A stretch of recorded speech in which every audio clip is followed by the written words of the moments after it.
Bonjour Ariane, comment vas-tu? Très bien, vraiment heureuse d'être au Festival du Fantastique de Béziers ce week-end. Quand est-ce que tu as commencé à écrire? Ben, j'ai commencé à écrire très jeune, mais à publier, ça remonte à 2011, donc ça va faire bientôt une quinzaine d'années. Ça, c'est pour les romans, mais pour les nouvelles, c'est plutôt 2006 pour mes premières publications professionnelles.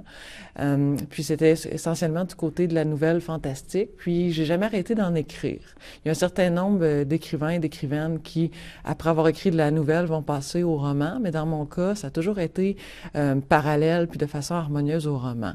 Donc, j'en suis à ce jour peut-être à presque 80 nouvelles publiées en fantastique, en littérature criminelle, en science-fiction également.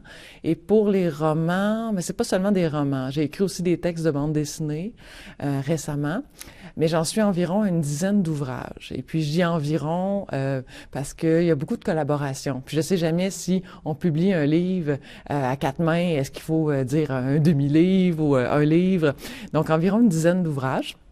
Puis ces dernières années, j'ai voulu diversifier aussi beaucoup ce que j'écris et travailler de façon collaborative au maximum.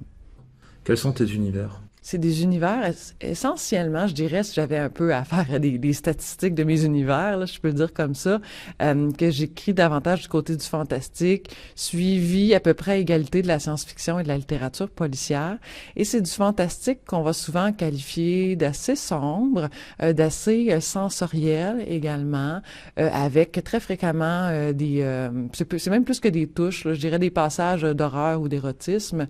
J'aime énormément travailler sur le ressenti, les atmosphères, les ambiances, de plus en plus sur le relationnel, le psychologique entre les personnages. Je m'aperçois qu'au départ, j'avais une certaine pudeur quand j'ai commencé à publier à ce sujet-là, mais j'aime énormément creuser cet aspect-là avec aussi des sujets difficiles.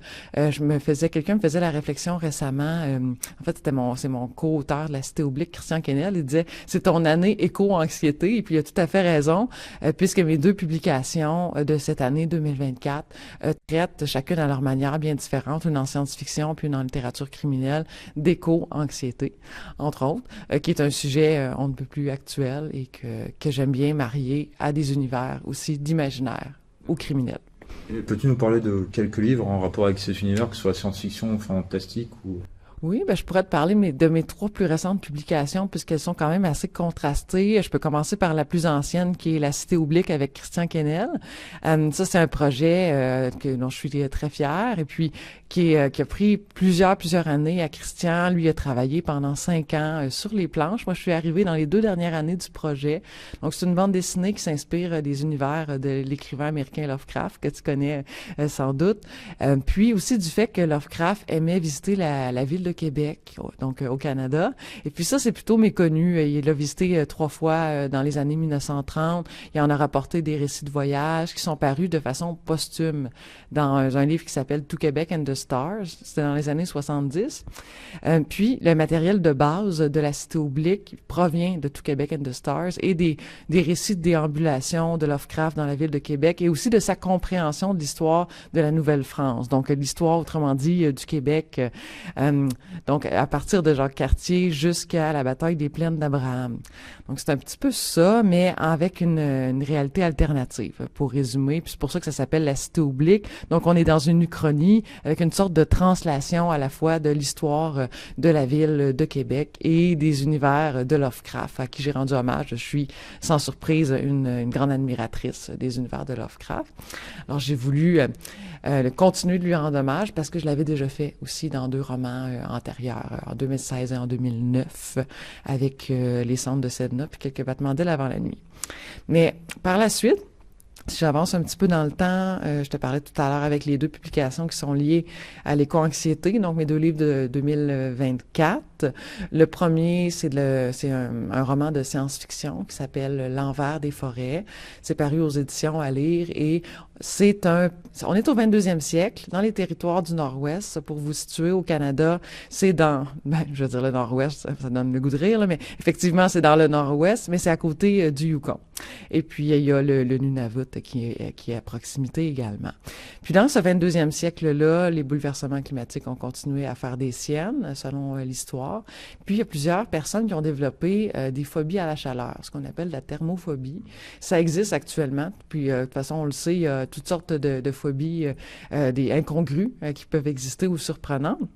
Donc, on suit un couple de 3 personnes, donc un trouble, et puis une des membres du trouble, qui s'appelle Tierra, souffre de thermophobie. Alors, ces deux autres partenaires, Moran et Hénard, vont l'emmener faire un pèlerinage à la limite des arbres, donc entre taïga et toundra, à l'endroit où les derniers arbres poussent dans le sol. Après ça, le sol est trop gelé, il peut juste y avoir des petites plantes basses. Puis un sentier de pèlerinage qui a été aménagé à cet endroit-là.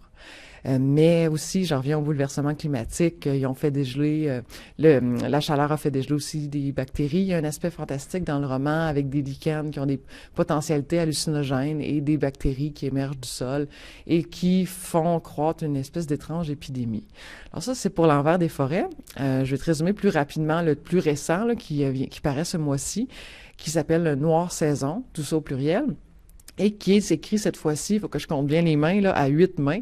Alors, on est 4 autrices, 2 du Québec, une de la Suisse, Corinne Jacquet, qui est suisse, et puis aussi Michel Piedinelli, qui est française. L'autre québécoise, c'est Maureen Martineau. Puis, dans ce cas-ci, on a voulu proposer ces 12 nouvelles. Chacune d'entre nous, nous avons écrit 3 nouvelles avec les saisons en désordre, et c'est le crime au féminin, pluriel. Donc, 12 nouvelles avec le crime au féminin, et les saisons dans le désordre qui vont jouer des rôles dans les crimes qui vont se déployer. Dans quelle situation l'étincelle de ton inspiration se déclenche? Dans mon cas, l'étincelle, c'est presque toujours à partir de lieux. Mais ça arrive là, que parfois ça va être à partir d'idées où je me dis tel concept, j'aimerais ça le déployer. Mais je vais souvent penser à un endroit, puis dans une perspective fantastique de comment il peut être habité, de quelle manière il peut être hanté. Et puis je vais peu à peu, les personnages vont l'investir et l'atmosphère également. Donc c'est souvent de cette manière-là que mon imaginaire va fonctionner. Comme en ce moment, pour le prochain roman, j'ai le lieu en tête. J'ai une petite parcelle d'histoire, mais il manque. Les personnages vont venir l'habiter en temps venu. Qu'est-ce que tu as pensé de ce festival de Béziers? C'est la 3e fois, je veux dire, et demie, que je participe au festival de Béziers. Pourquoi je dis et demi? C'est parce qu'il y avait une édition qui était pendant la pandémie, où j'étais présente virtuellement, bien sûr, parce que comme je suis québécoise, j'avais pas fait le voyage. C'était très, très complexe, on se souvient, en 2020. Mais le fait d'y participer 3 années de suite, c'est vraiment réjouissant. Puis, à ce stade-ci, je connais la plupart des membres du jury. Je reconnais des étudiants et des étudiantes année après année. Les rencontres qui ont vraiment quelque chose aussi de fantastique. Puis, donc, j'aime beaucoup le fait de reconnaître des gens. Puis aussi, surtout, puis dans les événements, puis je parle un peu de l'ensemble du Festival de l'imaginaire, quoique celui de Béziers est un des plus chaleureux auquel j'ai eu l'occasion de participer. Mais les festivals d'imaginaire, tu le sais comme moi, on sent une sorte d'adéquation, d'harmonie avec le fait d'aimer l'imaginaire. Parce que, on se le cachera pas, c'est pas nécessairement tout le monde dans le quotidien avec qui on va se mettre à discuter de spectres, comme si de rien n'était, ou de récits fantastiques ou de monstres. Il y a toutes sortes de préjugés parfois autour. Je veux juste donner l'exemple de licorne que j'ai en ce moment. Il y a absolument personne au Festival de Béziers qui m'a dit qui a sursauté. C'était plutôt c'était intéressant. Et elle est où la maquilleuse? Je veux y aller moi aussi. Tu sais, je souhaite muter également. Puis d'ailleurs le thème, je parle de mutation, mais le thème métamorphose est très bien choisi cette année et il se décline d'une façon très particulièrement réussie. En 2025, tu reviendras sur un autre festival? Si on m'invite, c'est certain que oui. Pour toi, qu'est-ce que l'imaginaire? L'imaginaire, c'est essentiel, premièrement, en ce qui me concerne. C'est dès que avant d'apprendre à écrire, j'ai su m'immerger dans l'imaginaire. Mes plus vieux souvenirs aussi abordent de l'intériorisation dans l'imaginaire. Alors, c'est quelque chose de salvateur, aussi de bénéfique. Je pense que ça fait énormément du bien. Aussi, puis parfois, on dit que les gens qui aiment l'imaginaire et l'horreur sont parmi les personnes les plus plus pacifiques et drôles qu'on peut rencontrer. J'ai tendance à être assez d'accord. Il me vient plein d'exemples en tête de personnes qui écrivent de l'horreur assez extrême, mais qui sont parmi les meilleurs compagnons avec qui sortir pour festoyer le soir, puis avec toujours des anecdotes très, très comiques. Alors, je pense que tout ça crée une sorte d'équilibre qui est très favorable. Et puis que l'imaginaire, il y a aussi ça d'intéressant, c'est que chaque personne peut l'absorber à sa manière, peut y trouver le visage et puis le reflet qui lui convient aussi.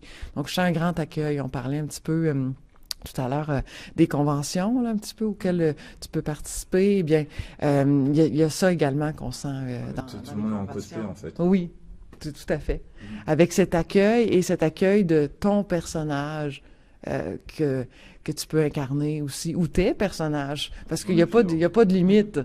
Il y a pas de limite, puis c'est extrêmement créatif, l'imaginaire. Puis, bon, je mentionnais tout à l'heure, oui, j'écris du récit criminel, mais il faut quand même qu'il y ait quelque chose un petit peu horrifique, je te dirais, pour que ça m'intéresse. Ça prend une forme d'intensité, parce que sinon, je n'aurais pas envie d'écrire ce récit-là. Il doit briser là, quelques murs de verre, là, si je peux le dire comme ça, ou saisir, ou provoquer un saisissement, le récit que j'ai envie d'écrire. Raconter quelqu'un qui attend son autobus. S'il fait seulement d'attendre son autobus puis il se rend au travail sans tracas, ça m'intéresse pas. Par contre, il peut se passer bien des choses d'imaginaire dans un autobus. Et pour toi, l'imaginaire, ça t'apporte quoi dans ta vie de tous les jours? Je vis dans une maison entourée de décorations, d'imaginaire. Même mes chats participent à ça. Ils se prénomment Salem et Golem, donc ils ont des prénoms imaginaires. Mon amoureux aussi a voulu, tout comme moi, c'est un écrivain d'imaginaire qui est pas au festival cette année, mais on a décoré en fantastique, en policier, en horreur, l'ensemble de la maison, les 2 étages au complet, parmi lesquels justement nos petites créatures félines fantastiques se promènent allègrement. Et puis, évidemment, on regarde à chaque soir qu'on a l'occasion des films fantastiques où on fait des lectures d'imaginaire. Donc, tout ça, on est immergé aussi. Non, on peut te suivre sur les réseaux sociaux. Je l'ai dit, j'ai une sorte d'Instagram qui est comme une coquille vide. Donc, sur Facebook, c'est juste mon nom, là, Ariane Gélina.